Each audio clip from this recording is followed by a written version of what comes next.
নমস্কার বন্ধুরা, IPL 2026 match নম্বর 21 Sunrisers হায়দ্রাবাদের সঙ্গে রাজস্থান রয়্যালসের মধ্যে অনুষ্ঠিত হয়।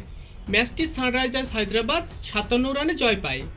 5 বারের চ্যাম্পিয়ন সিএসকে ও এমআইও এই কাজটি করতে পারেনি, যেটা করে দেখিয়েছে সানরাইজার্স হায়দ্রাবাদ। এবং defending champion royal Challenger Bengaluru এই কাজটি করতে পারেনি।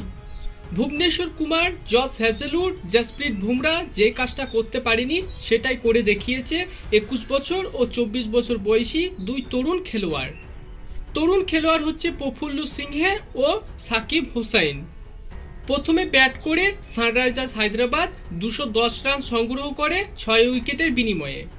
এসআরএইচে শুরুটা হয় খুবই খারাপভাবে।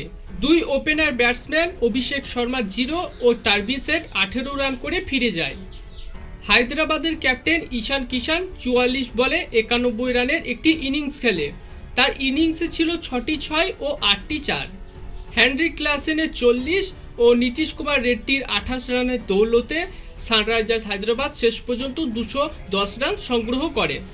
রাজস্থান রয়্যালসের হয়ে বল হাতে জোফরা আর্চার 2টি উইকেট, সন্দীপ শর্মা, রিয়ান পারাক ও তুষার দেশপান্ডে একটি করে উইকেট নেন।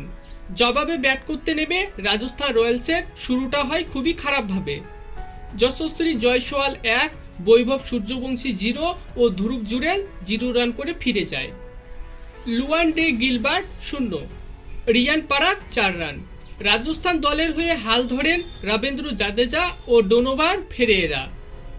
শেষ পর্যন্ত রবীন্দ্র জাদেজা 45 ও ডোনোভার ফেরেরা 69 রান করে ফিরে যান। রাজস্থান রয়্যালস শেষ পর্যন্ত 19 ওভারে 159 রানে অল আউট হয়ে যায়।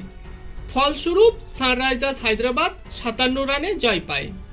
সানরাইজার্স হায়দ্রাবাদের হয়ে বল হাতে প্রফুল্ল সিংহে 4 ওভারে 34 রান নিয়ে 4টি উইকেট নেন।